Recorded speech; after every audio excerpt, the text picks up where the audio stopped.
আমার না খুব লোভ, আর এই লোভ যেন দিন দিন বেড়েই চলেছে। কারো টাকা পয়সা বাড়ি গাড়ির প্রতি আমার লোভ নেই, লোভ হচ্ছে ভালো রিভিউ পাওয়ার। সেই একদম শুরু থেকে, যখন থেকে আমি কেক সেল করা শুরু করি, সেই থেকে আজ পর্যন্ত যখনই আমার থেকে কেউ কেক নেন, আমি তাদেরকে কেকটা হাতে দেওয়ার পর একটা কথাই বলি যে কেক খেয়ে কিন্তু অবশ্যই জানাবেন কেকটা আপনাদের কেমন লাগলো।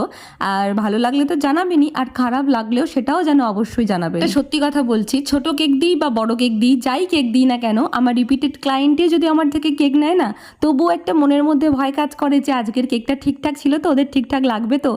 কেন জানি না, যতক্ষণ না তাদের থেকে একটা রিভিউ পাচ্ছি, মনে যেন একদম শান্তি থাকে না। আমরা সবসময় এক্সপেক্ট করি ক্লায়েন্টের থেকে ভালো রিভিউ, কেউ কখনোই চায় না তার কাজের খারাপ রিভিউ পেতে।